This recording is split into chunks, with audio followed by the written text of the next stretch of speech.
Day 2 at DreamHack Open Cluj Napoca has started, and we have Cloud9's n0thing, who have just come off of a pretty close battle against Vexed on Cobblestone. Another Cobblestone in DreamHack. It was like 6 out of 9 maps so far as I know. So yeah, let's get right into it.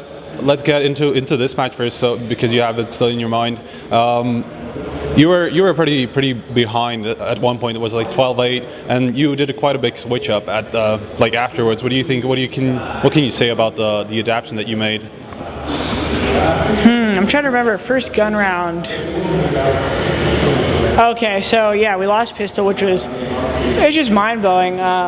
Some of the ways we haven't been getting kills at this tournament. We should have had that CT pistol, we felt, and then 3-0, and then we lost. The first gun round in kind of a crappy way, where I think we went 1 for 1 right away on kills, and then a retake again. A couple guys had like a 12 bullet gun battle, 15 bullet spray down. We just missed a kill, and it was happening to all of us. And then so we went down 5-0, had a save. And then from there on out, we're like, okay, let's reset. Like, we didn't feel like that was a fair chance yet, so we kept that in our mind. We just kind of focused up, and it sounds cliche as usual. You just play round by round, and yeah. So. You had a timeout. Did you talk about anything specific, or was it just like to calm you down and just to talk through things? Yeah, it's kind of both. We knew that when they go B, they have 2 ways they hit it. They did it really fast with grenades, and they drop out upper B really quick. And they have this kind of delay B hit where they act like they're going to hit it, they stop, and then they throw more smokes. So we just reminded ourselves of that, and then we kind of just, let's go, boys, let's go, And so we got focused and played. All right, this is going to be a little turnaround, but let's get into into yesterday's match. Dust 2, which was kind of rough for you. You were up, and you lost the eco, and then from there on you basically lost all remaining rounds. What happened in the eco, and why do you think you couldn't get back from that afterwards? Well, yeah, like I saw people misinterpreting what happened. They said, oh, Shroud's an idiot, he just rushed lower B on the eco. But we actually had a strat when they have a low buy, where like Shroud rushes middle, Freakazoid protects him, and then Skadoodle gets boosted cat, and we kind of have this like triangle set up in middle, and we stopped because they have pistols.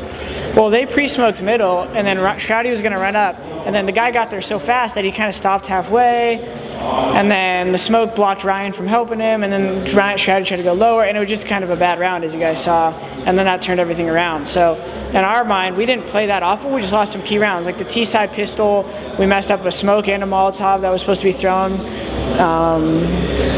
We went down 5-0 T-side without even feel like we played, and then we came back and got 7 rounds, which I felt was actually pretty good, considering out of the last 10 rounds we got 7, and then CT side, we won pistol, had that lead again, then lost the eco. So like I felt like if we just playing as usual, we should have won that Dust 2 game, but in competition there's no should have, so we just got to learn from those little mistakes. How are you with maps nowadays? How have you prepared? Have you introduced a new map to the map pool? We know you haven't played Mirage that much.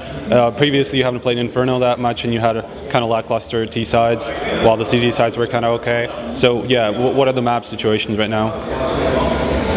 We're still similar. Like without giving too much away, obviously. Is it still similar? It's still similar. So no Mirage, no Inferno. No, I'm just kidding. Anyway, how has the overall preparation before this event been? Have you had a boot camp and stuff like that? This is the first major we didn't boot camp for out of choice, just to see how it felt. Personally, I always like a boot camp, but there's so much happening that we just felt like, and I was on board this time. I said, all right, let's just be comfortable from our homes and see how it goes. So, yeah. It's kind of something that I've heard actually in most of the interviews that I've taken yesterday, that almost nobody had a boot camp except for like CLG, who have a house, so they played from the house for like a month. But nobody really has boot camps anymore, at least not for this event. So, like, is there a specific reason for that? Is it just because of comfort, or do you think is a little bit overrated to have a boot camp? Well, I think nowadays everyone's playing so much Counter-Strike with all the online leagues and tournaments that maybe they just want to be more mentally comfortable from their homes before the LANs. I think back in the day, each big event like this was more hyped, and this is still super hyped, but yeah, like I said, maybe since everyone's already playing a lot, they don't necessarily need the boot camp to get us focused, and as long as everyone's disciplined online, it's essentially the same thing, right? You just some stuff isn't different. Like boot camps, it's nice to have someone sitting next to you and you say, hey, look at this on my monitor really quick. But if you're diligent enough, you could do the same thing at home. All right. Next up is going to be Fnatic or Luminosity. I'm assuming it's going to be Luminosity, obviously, because they're kind of the underdog. But yeah, do you think you can learn from your mistakes in case you do face Luminosity, or if Luminosity prevail over Fnatic, do you think you can take on them? I think we can beat both of them. Yeah, I mean, we've always liked playing Fnatic just because they kind of have this like really quick plays. They'll kind of they could go 100 miles per hour down to 0, and we can kind of feel it out normally decently. And then Luminosity is similar. We know them pretty well, so we just look forward to playing. All right, two games away. How are you feeling with your form at this tournament? How am I feeling with the format? With your form as a team, with individual form or as a team yourself. It's pretty good. It's no secret that we're not necessarily fans of the monitors or whatever, so that's something to warm up to. Individually I felt pretty good before the tournament. Yeah, I guess that's it. All right, feeling pretty good then. All right, thank you for the interview. Do you have any last words? Shout out to fans, sponsors as usual. No, yeah, thanks for everyone who's supporting us. We're going to keep fighting hard. Everyone who's watching Cloud9 yesterday, we're not giving up, even after the loss. And if you want to know more, of course, about our sponsors, it's cloud9.gg/sponsors. You can read all about those who support us. All right, so that was the first interview from day 2 at DreamHack Open Cluj Napoca. Stay tuned to eachleague.org.